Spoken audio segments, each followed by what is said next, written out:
हरिओम तत्सत। जन्म कुंडली विश्लेषण। सबसे पहले सूर्य से फलादेश प्रारंभ करते हैं। तो सूर्य इस कुंडली में सप्तम भाव के स्वामी है और यह अष्टम भाव में विराजमान है और राहु केतु शनि इत्यादि से पीड़ित नहीं है। तो यहाँ विराजमान होने के कारण आयु में तो वृद्धि होती है, परंतु पत्नी एवं वैवाहिक जीवन के सुख में कठिनाई एवं परेशानी होती है और व्यवसाय दैनिक रोजगार में भी कठिनाई एवं परेशानी होती है। और यहाँ से दृष्टि डालते हैं द्वितीय भाव में, जिसके कारण धन एवं कुटुंब का सुख प्राप्त होता है। चलित कुंडली के अनुसार सूर्य कहाँ आ जा रहे हैं? स्वराशि में आ जा रहे हैं, परंतु राहु जो है वह भी चलित कुंडली में यहाँ आ जा रहे हैं, पीछे आ जा रहे हैं। इसलिए यहाँ भी यदि आते हैं सूर्य तो यहाँ भी पीड़ित नहीं होंगे। तो यहाँ अगर जो है चलित कुंडली के अनुसार सूर्य आते हैं तो उसका फलादेश होगा कि पत्नी एवं वैवाहिक जीवन का सुख प्राप्त होता है, दैनिक रोजगार में सफलता प्राप्त होती है और लग्न में दृष्टि के कारण ऐसे व्यक्ति का सम्मान एवं प्रतिष्ठा प्राप्त होती है और स्वभाव में भी थोड़ा मतलब अहम होता है। चंद्रमा जो है इस कुंडली में षष्ठ भाव के स्वामी है, यानी रोग एवं शत्रु के स्वामी है और दसम भाव में अपने नीच राशि में विराजमान है। परंतु चंद्रमा 3-4 अंश से ऊपर है, 25 अंश के हैं, इसलिए यहाँ चंद्रमा को नीच नहीं माना जाएगा। लेकिन अंश बल में जो है चंद्रमा बिल्कुल कमजोर है और शुक्ल पक्ष की सप्तमी का जन्म है। तो यहाँ चंद्रमा के विराजमान होने के कारण कुछ कठिनाइयों के साथ पिता राज रोजगार के क्षेत्र में सफलता प्राप्त होती है। रोजगार के लिए या काम धंधे के लिए भाग्य दौड़ अधिक करना पड़ता है और शत्रु पक्ष पर भी प्रभाव रहता है। और यहाँ से दृष्टि डाल रहे हैं चतुर्थ भाव में, तो जिसके कारण माता भूमि भवन का सुख प्राप्त होता है और कुछ सामान्य कठिनाई भी होती है क्योंकि षष्ठ भाव के स्वामी है, अकारक है। परंतु मेरा मानना है कि चंद्रमा चाहे कारक या अकारक किसी भाव के स्वामी है, चंद्रमा को कमजोर और पीड़ित नहीं होना चाहिए। यदि चंद्रमा पीड़ित हो जाते हैं या कमजोर हो जाते हैं या जैसा कि केमद्रुम योग भी बोला जाता है कि दोनों तरफ यदि कोई ग्रह नहीं है तो भी जीवन में सही प्रकार से उन्नति नहीं हो पाती है। इसलिए यहाँ पे हमें चंद्रमा का मंत्र जाप करना चाहिए, सफेद चंदन का तिलक लगाना चाहिए, शिव जी की उपासना करनी चाहिए, जिससे कि हमें चंद्रमा से संबंधित श्रेष्ठ लाभ प्राप्त हो। यदि चंद्रमा जब राहु केतु शनि से पीड़ित होते हैं तभी ज्यादा परेशान करते हैं और यहाँ 25 अंश के हैं, इसलिए इनको नीच भी नहीं माना जाएगा। मंगल के विषय में चर्चा करते हैं तो मंगल इस कुंडली में दसम भाव के स्वामी है, तृतीय भाव के स्वामी है, यानी तृतीय भाव पराक्रम भाई बहन के स्वामी है और दसम भाव यानी पिता राज रोजगार के स्वामी है। और मंगल बैठ गया सप्तम भाव में और 0 अंश के, बिल्कुल कमजोर है। देखिए यहाँ पे मंगल जो है सप्तम भाव में चले गए और जिसके कारण कि मांगलिक योग का निर्माण हो रहा है, परंतु मंगल तो 0-0 अंश के हैं तो मांगलिक का तो कोई यहाँ पर है नहीं फल। लेकिन मंगल यहाँ 0-0 अंश के हो गए, राहु के साथ विराजमान है और इस पर केतु की भी दृष्टि है, यानी कि दसम भाव के स्वामी पिता राज रोजगार के स्वामी सप्तम भाव में जाकर राहु केतु से पीड़ित हो गए। तो जिसके कारण पिता राज रोजगार के क्षेत्र में कठिनाई एवं परेशानी होती है। जॉब या रोजगार जो भी करेंगे उसमें बहुत ज्यादा कठिनाई परेशानी होती है, पिता से मतभेद होता है। और सप्तम भाव पत्नी का होता है, यहाँ अगर पीड़ित हो गए तो पत्नी और वैवाहिक जीवन के सुख में कठिनाई एवं परेशानी होती है, मतभेद होता है। अब यहाँ से जो मंगल है स्वराशि में दृष्टि डाल रहे हैं तो जिसके कारण पिता राज रोजगार का सुख प्राप्त होता है। लेकिन लग्न में दृष्टि डालेंगे तो शारीरिक स्वास्थ्य एवं जीवन की उन्नति में कुछ कठिनाई एवं परेशानी भी होती है, परंतु स्वभाव उग्र होता है। और द्वितीय भाव में दृष्टि डालेंगे तो धन एवं कुटुंब का सुख प्राप्त होता है। लेकिन कमजोर और पीड़ित होने के कारण जो है आपको कोई विशेष लाभ प्राप्त नहीं हो पाता है। इसलिए मंगल का मंत्र जाप करें, तांबे का छल्ला पहने और राहु केतु से संबंधित दान एवं उपाय करें, तभी जाकर आपके रोजगार में और वैवाहिक जीवन में सफलता प्राप्त होगी। बुध जो है इस कुंडली में पंचम भाव के स्वामी है और अष्टम भाव के स्वामी है, आयु के भी स्वामी है और विद्या बुद्धि संतान के स्वामी है। और बुध यहाँ स्वराशि में विराजमान है, परंतु बुध अस्त है। देखिए सूर्य 10 अंश के हैं और बुध 12 अंश के हैं, दोनों में 2 ही डिग्री का अंतर है। अगर इन दोनों में 12-13 डिग्री का अंतर होता तो अस्त नहीं माने जाते हैं। तो बुध स्वराशि में है लेकिन अस्त है और अष्टम भाव में विराजमान है, तो जिसके कारण आयु में तो वृद्धि होती है, परंतु कुछ कठिनाइयों के साथ विद्या बुद्धि संतान का सुख प्राप्त होता है। द्वितीय भाव में दृष्टि के कारण धन एवं कुटुंब का सुख प्राप्त होता है, धन का संग्रह होता है। तो यहाँ हमें बुध को प्रबल करना चाहिए जिससे कि हमें श्रेष्ठ लाभ प्राप्त हो सके। गुरु जो है इस कुंडली में आमदनी भाव के स्वामी है और धन भाव के स्वामी है, मतलब आमदनी धन कैसे आएगा और धन का संग्रह होगा उसके स्वामी और लग्न में विराजमान हो गए। तो यहाँ पे क्या है, शारीरिक स्वास्थ्य से संबंधित कुछ सामान्य परेशानी होती है, परंतु मान सम्मान एवं प्रतिष्ठा बहुत प्राप्त होती है ऐसे व्यक्ति को। आमदनी भी बहुत अच्छी होती है, धन का संग्रह होता है, जीवन में धन की कमी ऐसे व्यक्ति को नहीं होती है। परंतु यहाँ गुरु कितने अंश हैं? 28 अंश के, बिल्कुल कमजोर है। भले ही वक्री है तो थोड़ा बहुत बल में वृद्धि हो जाएगा, लेकिन मुख्य की राहु से पीड़ित है गुरु।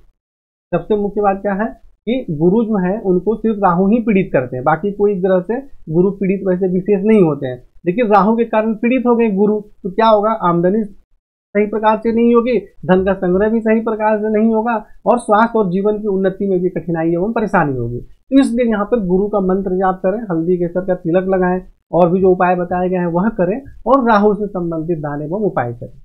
शुक्र जो है इस कुंडली में राजयोग कारक ग्रह होते हैं। चतुर्थ भाव माता भूमि भवन के भी स्वामी है और भाग्य के भी स्वामी है, और यह चले गए अपने यहाँ अष्टम भाव में, और सूर्य के साथ भी है, अस्त भी है और नीच भी है। तो यहाँ पे शुक्र के चले जाने के कारण माता भूमि भवन के सुख में कठिनाई एवं परेशानी होती है। घरेलू सुख जो बोलते हैं उसमें भी कमी एवं परेशानी होती है। भाग्य की उन्नति में भी कठिनाइयों का सामना करना पड़ता है। उच्च शिक्षा प्राप्त करने में भी परेशानी होती है। और यहाँ से शुक्र जब द्वितीय भाव में देख रहे हैं तो धन एवं कुटुंब का सुख प्राप्त होता है, धन का संग्रह होता है।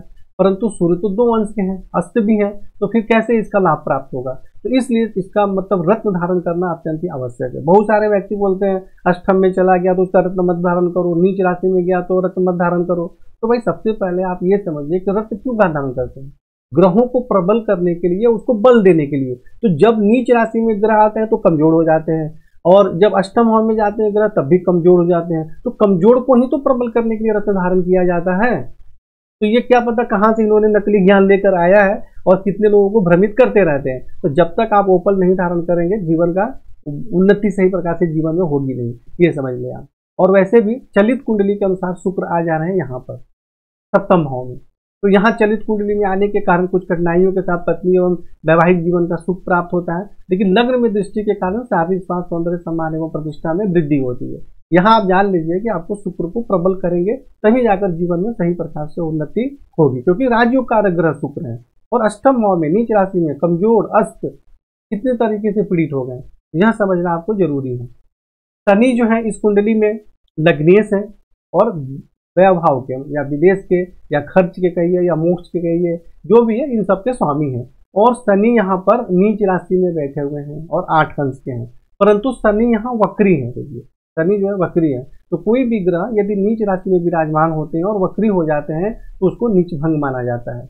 और चलित कुंडली में शनि कहाँ चले गए? यहाँ द्वितीय भाव में, तो यहाँ पे नीच नहीं हो जाएंगे, यहाँ पे नीच माने जाएंगे, लेकिन वक्री होने के कारण नीच भंग माना जाएगा।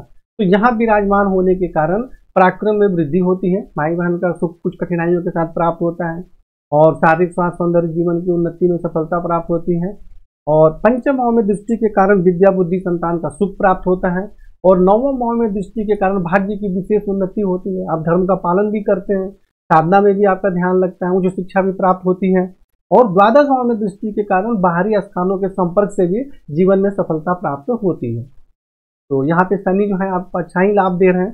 तो शनि पर थोड़ी राहु की दृष्टि है, तो जिसके कारण कुछ परेशानी भी होती है। तो राहु और केतु से संबंधित दान उपाय तो आपको करना ही है।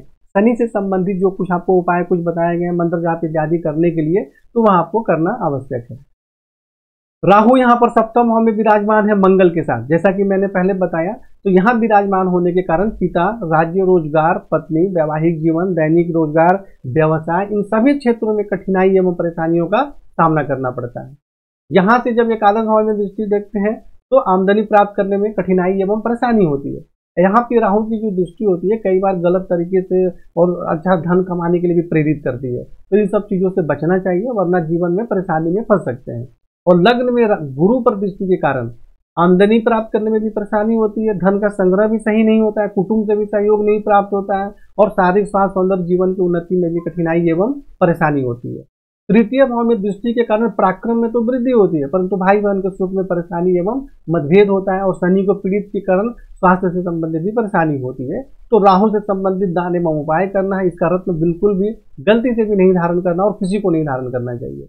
केतु यहाँ विराजमान है लग्न में, जिसके कारण शारीरिक स्वास्थ्य, सौंदर्य, जीवन की उन्नति में कठिनाई एवं परेशानी होती है। पंचम भाव में दृष्टि के कारण कुछ कठिनाइयों के साथ विद्या, बुद्धि, संतान का सुख प्राप्त होता है। और सप्तम भाव में फिर मंगल को पीड़ित कर रहे हैं और सूर्य के घर में दृष्टि डाल रहे हैं, जिसके कारण पिता, राज, रोजगार के क्षेत्र में कठिनाई परेशानी होती है।